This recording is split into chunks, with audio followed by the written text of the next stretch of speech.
This talk will focus on the endoscopic diagnosis and management of post-liver transplant biliary complications. In today's lecture, I will define the problem, talk about the different types of anastomoses, speak about the specific biliary tract complications we see, methods to diagnose the biliary tract complication, the role of ERCP, and the outcome of endoscopic therapy with specific reference to our published data on this subject. Now, despite improvement in surgical techniques, biliary tract complications remain common. They occur in 13 to 35% of patients undergoing a liver transplant. Surgical therapy has been the traditional therapy for biliary tract complications, but it's associated with a high morbidity. Endoscopic therapy has now become the procedure of choice for biliary tract complications. There are three standard anastomoses that have been done: the gallbladder conduit, which is no longer in use, the end-to-end choledocoscopy, or end-to-end anastomosis, unites the donor distal duct to the recipient proximal duct. It is performed with or without a T-tube. The other anastomosis is a Roux-en-Y choledochojejunostomy. It is performed in the setting of primary bile duct disease, such as primary sclerosing cholangitis, when there's a significant duct diameter mismatch between the donor and the recipient, in the pediatric population, particularly for patients with biliary atresia, and finally in patients with surgical revisions of their anastomosis. Here you can see the standard duct-to-duct anastomosis with the donor liver and bile duct, with the recipient native common duct. Now, there are three advantages of using a duct-to-duct anastomosis.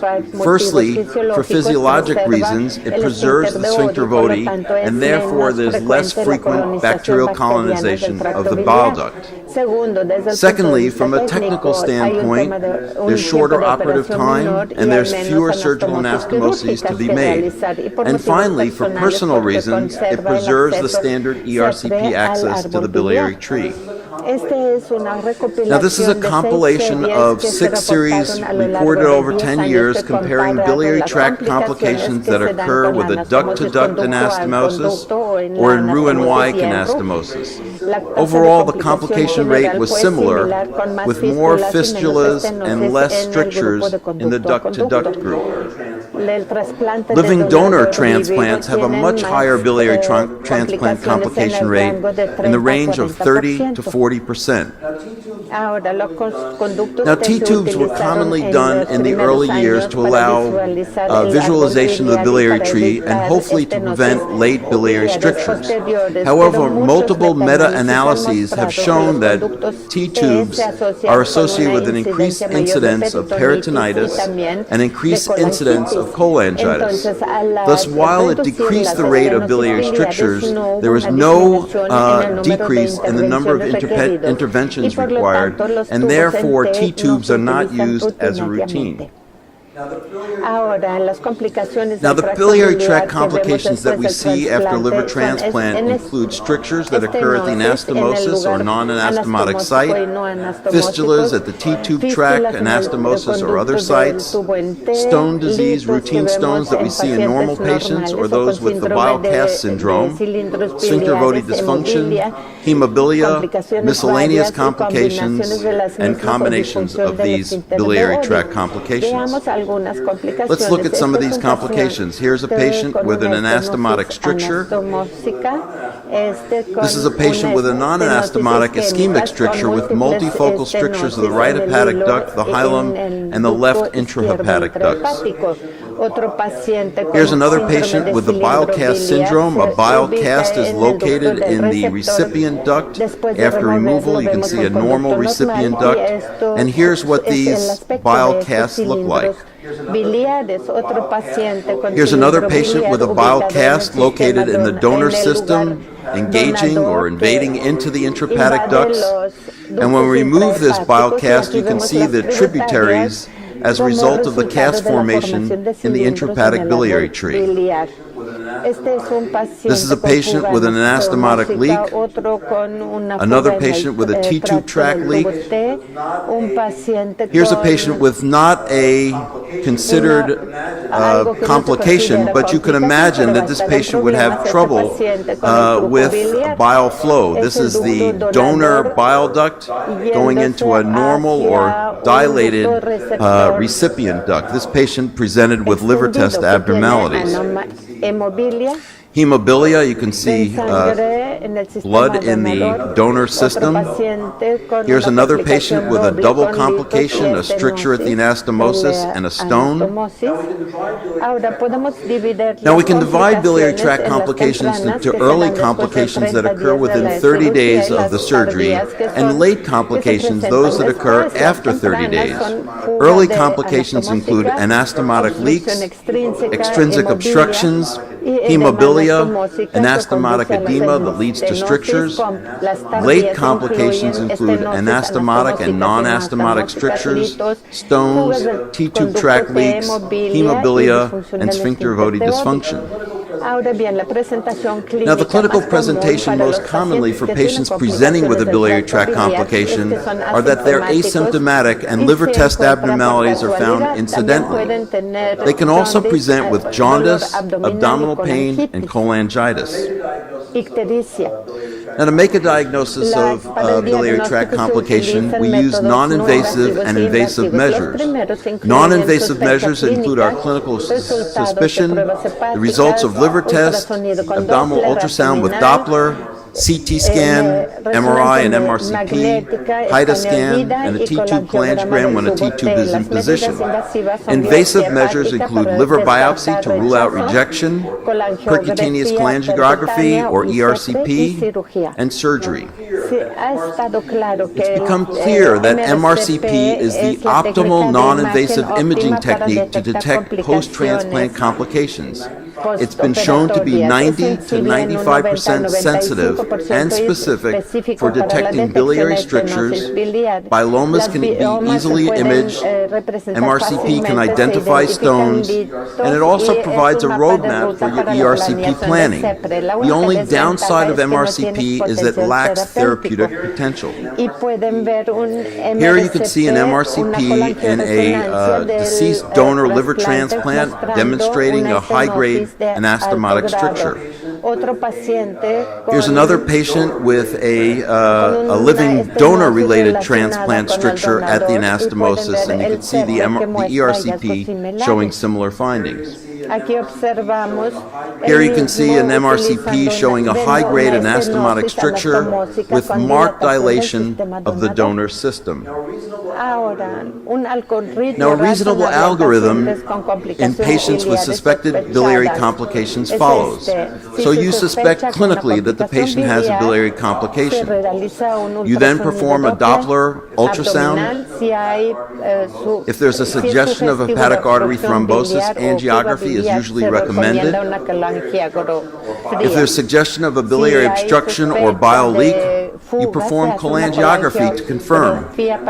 In most situations, it might be an MRCP, or you might use the MRCP to direct the ERCP, or you may go to ERCP directly.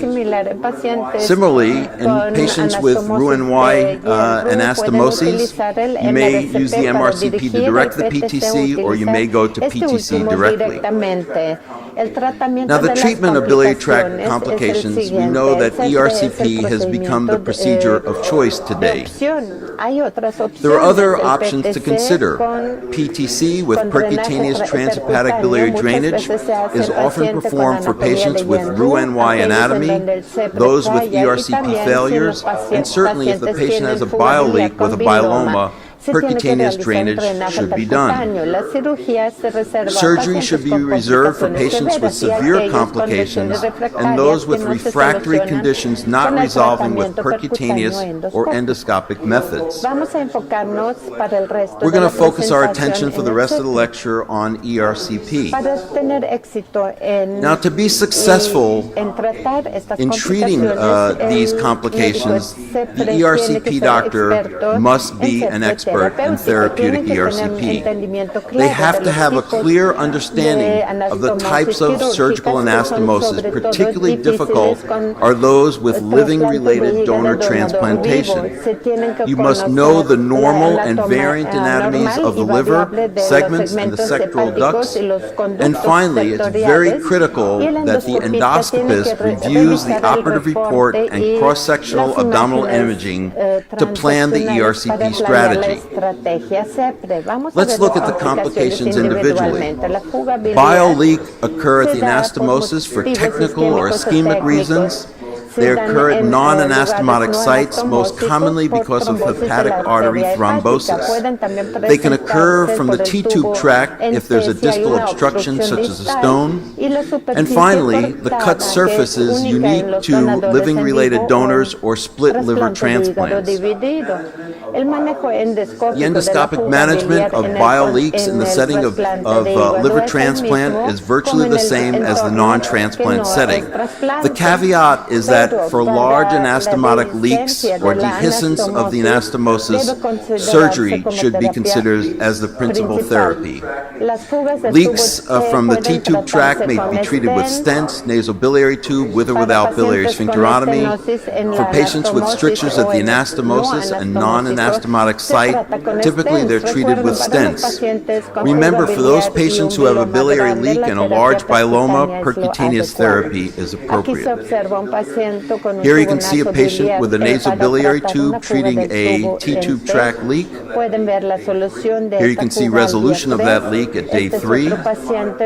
This is another patient with an anastomotic leak treated with a biliary stent. Now, in my days at UCLA, I reported the results of a study comparing the outcome of biliary endoscopic therapy for patients who had a leak following a liver transplant and other hepatobiliary surgery. As you can see, the fistula closure rate, the complication rate, and the recurrence of fistulas was exactly the same in both groups. What about biliary strictures? These can occur in an anastomotic or non-anastomotic site. Non-anastomotic sites include the donor duct, usually are multifocal. These occur for technical reasons, hepatic artery occlusion, prolonged cold ischemia time, rejection, AVO incompatibility reasons. Let's look at these individual complications. First, the anastomotic strictures. Their incidence is about 4 to 9%. They occur generally later than 30 days after the transplant.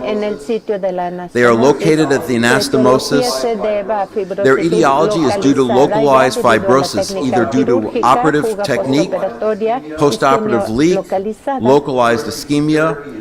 ERCP therapy is technically very straightforward, and the outcome is usually excellent with durable responses. In contrast, non-anastomotic strictures occur in 5 to 15% of patients, and it's much higher, around 30%, for patients who undergo liver transplant with a cardiac death donor. These typically occur after 30 days.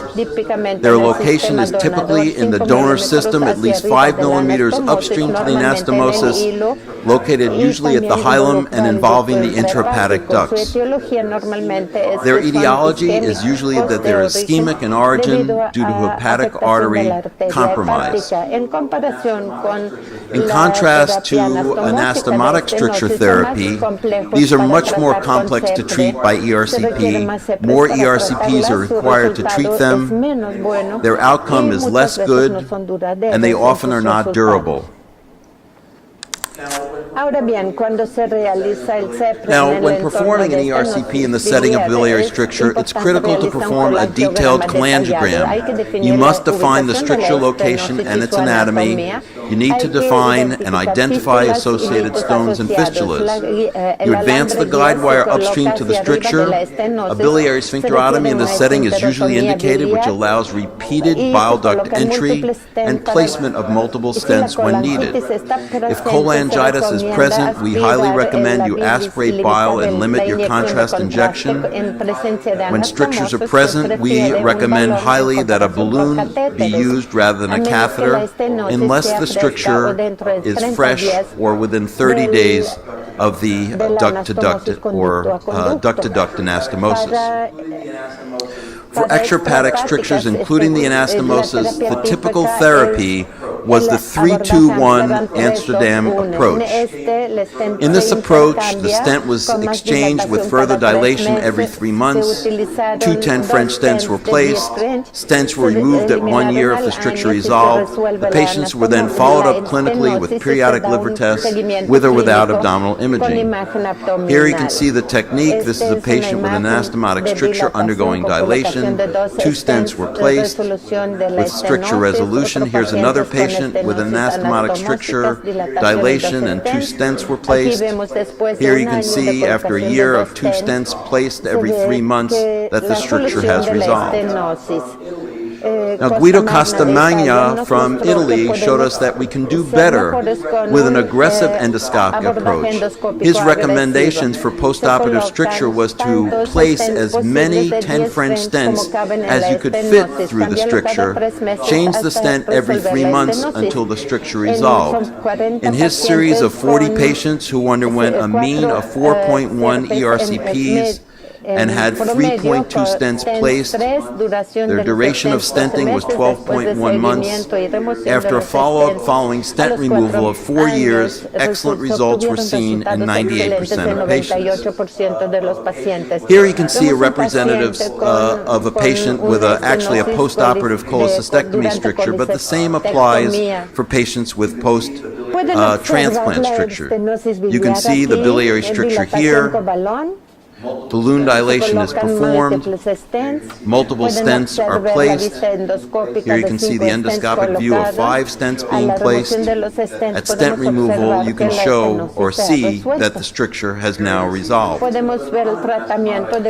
Here you can see the treatment of a non-anastomotic ischemic biliary stricture with stricture of the left hepatic duct, the right anterior and right posterior ducts.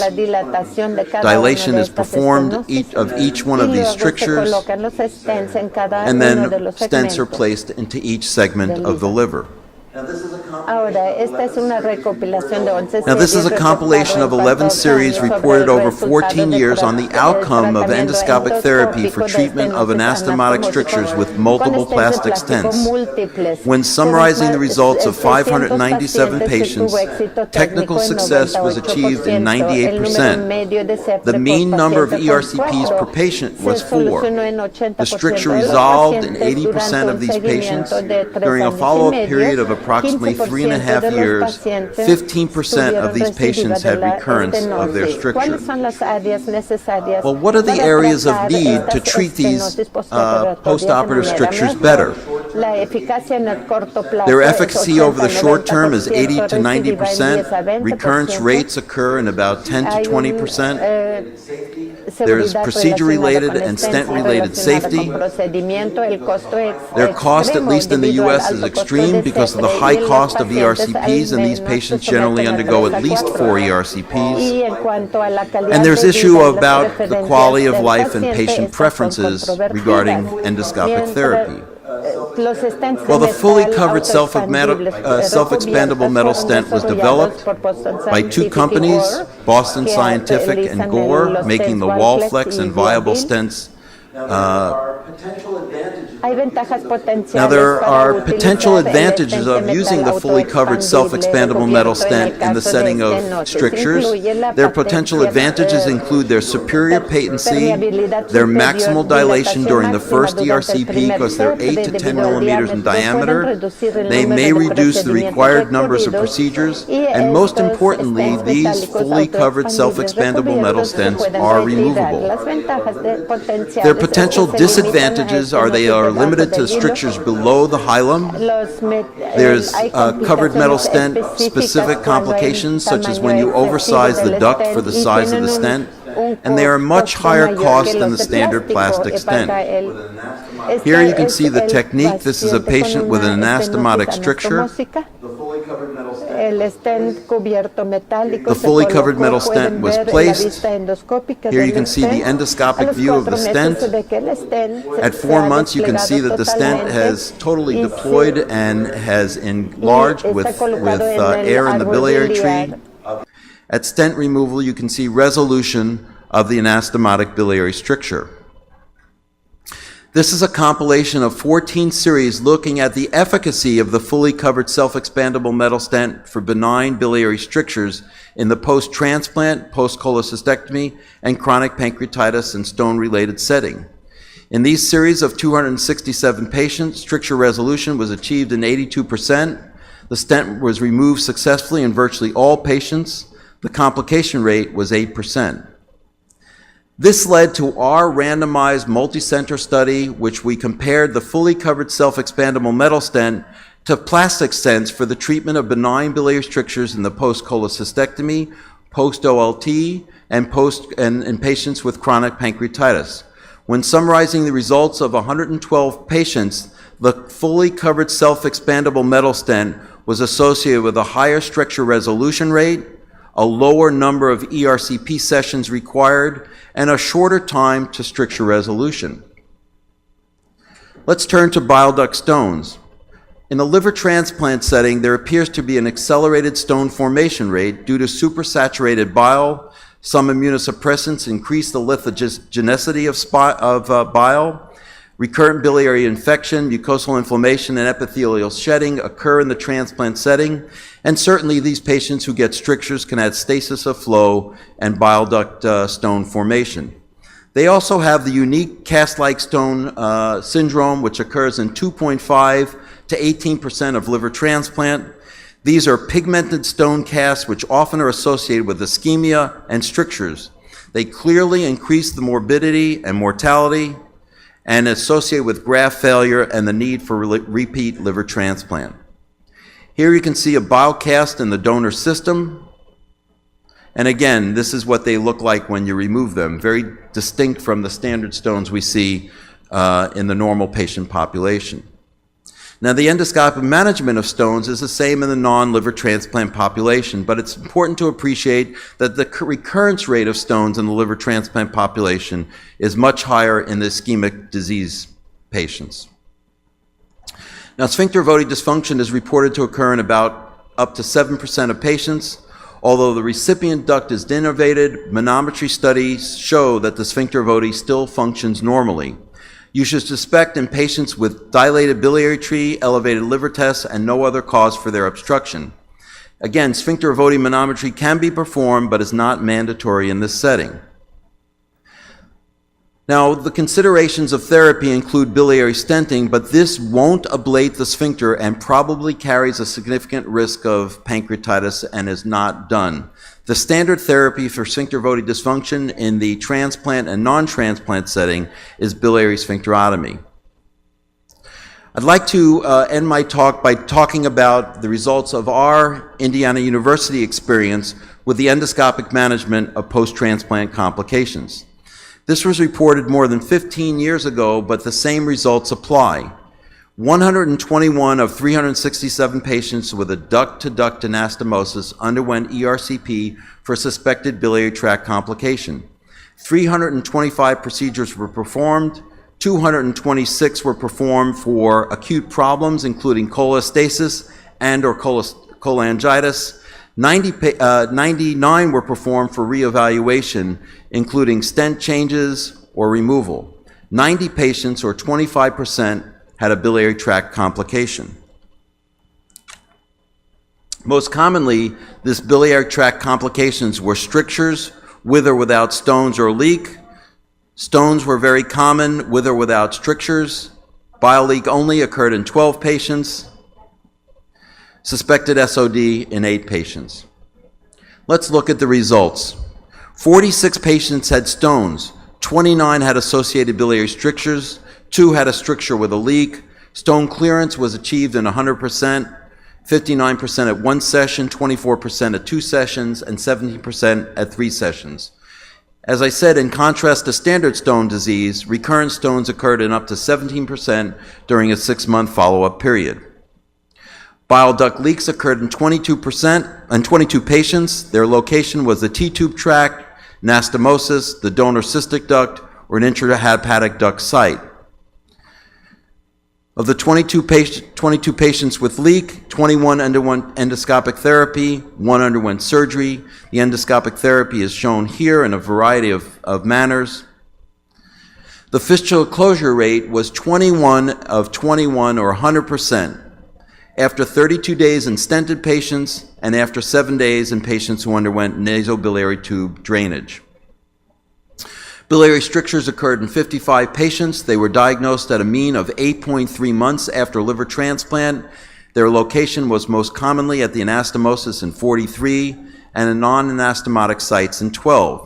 Endoscopic therapy consisted of balloon or catheter dilation, stenting, as we talked about, with the Amsterdam approach with an exchange every 3 to 4 months. Stenting duration was 16 months with a range of 2 to 41 months. As you can see in this table, endoscopic therapy was associated with a significant reduction in the level of alkaline phosphatase, the level of transaminases, and the level of total bilirubin. The stricture completely resolved in all patients undergoing stenting of an anastomotic stricture, while the results were not as good as at the non-anastomotic site. 7 of 12 had a resolution of their stricture. Overall, 90% had resolutions of their stricture with stent therapy. Sphincter Voti dysfunction was seen in 8 patients with a dilated biliary tree and abnormal liver tests without another explanation. All patients underwent endoscopic biliary sphincterotomy. Unfortunately, the outcome was not very good. Only 1 patient had resolution of their abnormal liver test with this therapy. So we can summarize our results. Of the 130 patients treated, endoscopic resolution of their problem occurred in 91%, with a recurrence in only 7%. 8 complications occurred: bleeding in 3, duodenal perforation in 1, mild pancreatitis in 2, ductal perforation from a guide wire in 1, a migrated stent-induced ulcer in 1, giving an overall complication of 6.6% with no mortality. I'd like to conclude my talk by stating that ERCP is an effective modality in the evaluation of suspected biliary tract complications after liver transplant. In the majority of biliary tract complications, endoscopic therapy appears to have a high success rate with a low morbidity, but remember that multiple procedures are often necessary, especially when you're treating strictures. The fully covered self-expandable metal stent is likely to be the endoscopic treatment of choice for selective anastomotic strictures moving forward. Thanks for your attention.